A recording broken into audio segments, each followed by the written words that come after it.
Welcome, Dolphins fans, haters, and everyone in between to your favorite show, discussing the greatest franchise in sports, the Miami Dolphins. This is the PhinsPod. My name is Moose, your host, and you know when an accomplished vet, that player who's achieved everything except for a championship, when they want to find a team to help take them there, well now, that team is the Miami Dolphins. Yep, and that player potentially interested is former perennial Pro Bowler Melvin Ingram. And we'll touch on his visit, how he can fit in this defense, as well as some other NFL-related news, including the destination of one Julio Jones. Should we be worried? Is he destined for New England? We're going to talk about it. Let's dive in. I think it's extremely valuable. And I think not just for the players, just for the coaches. So when like last time, I don't know, it's been a handful of months since I've coached at all. So like when you step on the field, like again, you start over. So you're not the same coach that you were at the end of last year. And, you got to get out there, you got to train your eyes, you got to see the game. And I think we ask the players to do the same thing. They got to train their eyes, train their movements to see the game. And I think it's an invaluable time of the year for coaches and players. And again, everything for us is set up to make the most of it. So like we appreciate the time and we appreciate the work, but it's a necessary evil to be able to go out there and perform at a high level. As we hit on at the top of the show, it was reported that former Chargers defensive end Melvin Ingram was in town visiting with the Fins. Not only did he meet with the brass and Davey, but he was actually spotted working out with Xavier Howard, so read into that what you will. And in order to understand this fit, it's important that we try to get a grasp on how the Dolphins currently view themselves. In 2019, when Brian Flores was first brought in, would they have considered signing a 32-year-old pass rusher coming off of an injury? No, of course not. And the reason for that is Miami was trying to figure out who their core of talent was going to be, the future. They were shedding contracts of these same talented veterans and resetting the roster. Last year was a bit different than 2019. Miami was still implementing a lot of new into their team, and they were inclined to still get help on the defensive end. And we saw that when they chased after Jadeveon Clowney. That bastard kept rejecting us. It's his loss. To be fair, the comparison of the signing of Melvin Ingram to Clowney isn't exactly a good one because Clowney was 27 and in his prime when the Dolphins went after him. So now, where we currently stand in 2021, the squad clearly thinks that Ingram, who's 32, like I mentioned, and coming off of a knee injury, can help them. So why? Well, if Melvin Ingram can return to even half the form that he had in the latter part of the last decade, then he will benefit this team. He can play in a rotation, being used less frequently than he was in LA, so he can remain fresh on that rotation, and his veteran savvy is going to help him be a plus factor to the defense. That's the positive spin. Right? Of course, there's always the chance that he's not the same player he was before, but that's why Miami's working him out right now and doing their due diligence. If they feel like he can still play and he shows it in camp and practice leading up to the season, then he can play. He's proven that he's at least more than worthy of the chance to prove it. And if you're the team that gets a Pro Bowl caliber defensive end off the trash heap for a season or two of glory of him lighting the fire of what he used to be, but eventually it just fizzles out, that's still not a bad thing. You get 1 to 2 years of great play. So back to why he's here on the Dolphins visiting them. Well, like I said, if he can return to his former self, then the Fins feel like he can be a helpful impact in making a run, a legitimate run to winning it all. And that's why you bring in a guy like him. You have some young talent on the edge in Emmanuel Ogbah and Phillips, but you could always use more. You need pass rushers in the modern NFL. And if you believe that you're in striking distance of really competing, then you got to go get a guy who can help you. And that's it. Just go get him. And if you're a rebuilding team looking more down the line, the Dolphins in 2019, then you pass on this guy. And that's the point. The Dolphins aren't rebuilding anymore. They expect to win and win often. It's time we start doing that too. Because a lot of people are like, oh, why are you bringing in an old vet? You're bringing in an old vet because you think he can help you right now. If they do sign Ingram, great. I hope he gets healthy and he brings down Josh Allen a few times for us. And if he's washed, then Miami can move on because he's likely not going to demand top dollar and they won't lose a lot in terms of cap hit if they do have to let him go. A highly guaranteed contract at this point in his career is not really likely. He's going to have a shot, though, to earn him some money down the line if he does come here on a prove-it deal and then balls out.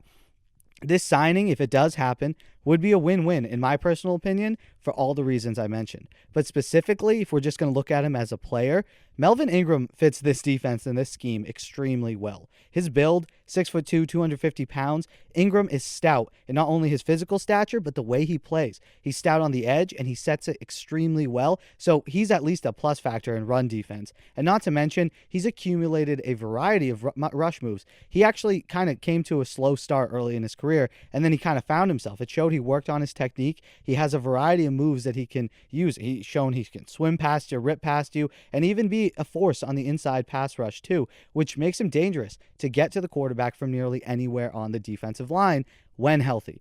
But at this stage in his career, Miami could really look to kick him inside too, not ask him to be that twitchy outside defensive end, kick him inside, not as a true defensive tackle, but more head up on offensive tackles, with outside rush help from Andrew Van Ginkel or even a Jalen Phillips. And speaking of, having a veteran, the veteran leadership specifically of Melvin Ingram, a guy who's proven that he knows what to do at the highest level, having him in the room with your first rounder and Jalen Phillips, and even for Emmanuel Ogbah, that can't hurt either.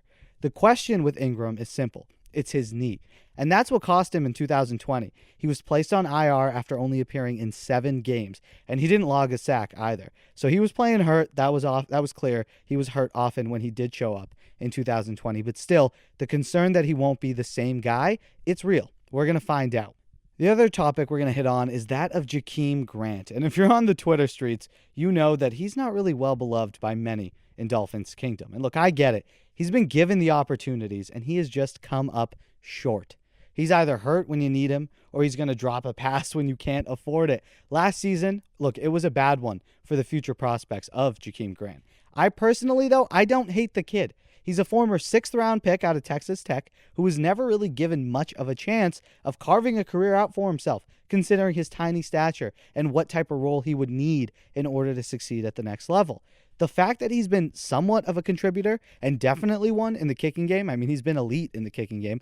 Again, that can only go so far when you're not helping at all offensively. But the fact that he's been somewhat of a contributor and for 5 years now in the league, that does speak to the guy. And now with that said, his chances, though, of making this team are low. With the additions of Will Fuller and Jalen Waddle, not to mention even Robert Foster from the Bills, who has a similar skill set, Jakeem's chances of keeping his relatively high salary for what he's providing, that's low. His chances are low. He's probably not going to make the team. And the reason that I think he's still on the roster, it could be for a multitude of reasons. One, trade bait. He could be traded. He is a talented return man, and some teams may really value that and are looking for that right now, filling that hole. The other teams who feel like they're on the cusp and have room to fit a wide receiver who can be used in gadget situations, but mainly they need someone to be a factor in the return game, they might be willing to toss, a mid-round pick. And also, not to mention, his skill set as a receiver, not just a return guy, being a game breaker, his chances, it's still there. He's electric. Crazy acceleration, stronger than he looks, and tough to tackle. We've all seen those flashes from him. Jakeem has some elite traits. If he puts it together, especially for the modern NFL, and if he puts it together, he can be someone that you want in your arsenal. Miami could hope that a team does fall for that and trades a mid-rounder or maybe a late-day 3 pick for him, even a 6th, 7th rounder, just get something to get him off the roster, considering the new guys you have. They could have hopes, though, that he puts it all together. He's been working with Tua a lot. Now, that, again, could just be that they're friendly and Tua wants to throw with him after working out and stuff. But it could be that, he's actually someone they want to work with in the offense. We don't fully know. He does have those traits, like we said. And he wouldn't really fit in terms of the amount of players, though. That's the only reason. Even if he's given the shot that the Dolphins don't try to trade him and they keep him through camp, I just don't see where he would fit, right? There's no real spot. Unless the Dolphins plan on keeping like 8 receivers, they're going to have to make some tough calls, and I don't see how Jakeem Grant isn't going to be one of those. And that's also why Julio Jones is not going to be John in the aqua and orange. Sorry, folks. As much as we would love to see the old Bama catch touchdowns from new Bama, his contract is it's too big right now for where the Dolphins stand. And frankly, there isn't a huge need for receivers anymore. And that's nice to say, isn't it? Will Fuller, Jalen Waddle, Devontae Parker, Lynn Bowden, Albert Wilson.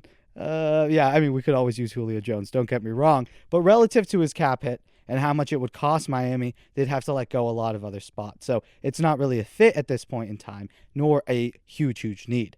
But a team which is seemingly eyeing Julio is the New England Patriots. And if the Patriots do this, then I won't lie, I'm going to be surprised. I don't expect it to happen, but there's a lot of chatter and buzz. And look, the Patriots have been acting real weird this offseason, doing the opposite of what a lot of people think. And so if that's the case, I think there is a chance that they do get him. I still would be surprised. I mean, let's look at this situation. Look at the Patriots objectively. Let's pretend they're not the Patriots, and let's remove the Bill Belichick mystique and aura, right? A team, hypothetical team, has a star player, and that player then leaves, like LeBron level player. He leaves and then wins a Super Bowl elsewhere immediately, proving that he is a star player. And then you, as a team, having lost him, have a losing season. And then, in rebuttal, you spend a league high in free agency, throw a ton of money at the problem, a franchise high for yourself, $250 million, mind you. You spend this money to add a bunch of high-priced yet not super accomplished names. I mean, names like Nelson Aguilar, Jalen Mills, Kendrick Bourne, Raekwon McMillan, Devon Godchow. Some solid names. Solid, though. Not great. I mean, yeah, you got your Hunter Henrys and your Jonnu Smiths, but that's putting a lot on them if that's your entire investment. You spent that much money, and then you draft a quarterback that falls to you. The fifth one off the board at 15, you don't move up for him. You take him. And then you go and trade for a high-priced elite receiver in Julio Jones. That's a wild ride of an offseason. It really is. And normally, teams who follow that sort of pattern of operation, those are teams who are desperate or in win-now mode. That's what you would have to be in order to do something like that. And the Patriots should not be in win-now mode. They should be building towards a future around their recent pick, Mac Jones. If they sell out the way they are seeming to right now, the way they're selling out for the short term, then they're either going to win right now or crash and burn. And my money, folks, is on the latter.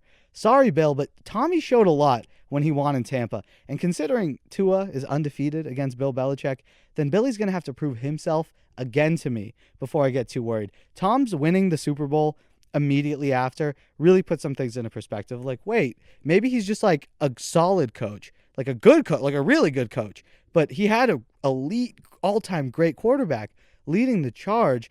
Maybe now that he's gone, the game might have passed him by and he's reacting very strongly. We'll find out, guys. Again, a lot of people are terrified of the Patriots, and I understand why. I get it.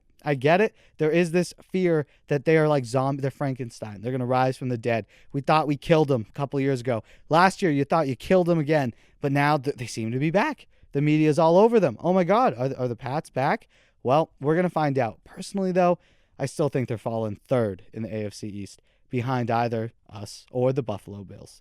But Julio Jones or not, even if they do add him, I still will feel that way. Let me know what you guys think. Are you worried with the Patriots as is right now? Are they going to be a real threat in the AFC East? Are you worried about week one? Or are you a little kind of like, nah, the Dolphins are better? Because in my opinion, the Dolphins should be better at this point in time. And if the Patriots are already where we are, then it's a little disappointing in terms of our arc and where we hope to be in the next few years. So we'll see, but I'm not going to give the Patriots that much credit until they show that they can do something without Tom Brady. But let me know what you guys think. Yeah, can't complain. So, hey, man, I said we're on the clock here, so we're going to make you a Miami Dolphin, all right? I hear everyone screaming. I said, we're going to make you a Miami Dolphin. Congratulations. Hey, we're thrilled to have you down in Miami. Well done. You know, we're building something special, and I look forward to seeing you down here. It's going to be a great experience. Hey, so obviously we got a lot of faith and belief in you. So when you get down here, get right to work. You're gonna have a lot of stuff going on tonight. So the Miami Dolphins select Jalen Waddle, wide receiver, Alabama. Man, I'm feeling great. Feel good to be a Dolphin. A lot of hard work went in this, so just putting it out there and getting drafted is something special. With the 18th pick in the 2021 NFL Draft, the Miami Dolphins select Jalen Phillips.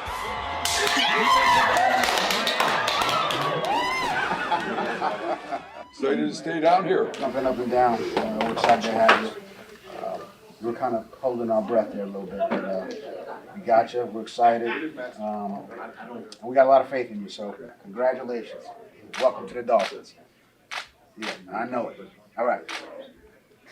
Goodbye. All right. That's going to do it for us here today, folks. Thank you guys so much for listening to the PhinsPod. Hope you enjoyed it. Thank you, Timothy Ritchie, member of the pod and supporter of the show on Patreon. Check that out. Links in the description, or head to patreon.com/PhinsPod. Thank you guys so much for the support. And please remember to like the video as well if you enjoyed the show, and subscribe just so you never miss a chance to chat about your Miami Dolphins. Remember that the PhinsPod's available on all platforms. So if you're listening on Spotify, Apple, and Google Podcasts, we appreciate you. And of course, YouTube as well. Continue the conversation with us over on Twitter and Instagram @PhinsPod. I hope you all have an amazing day. And until next time, stay safe. Love y'all.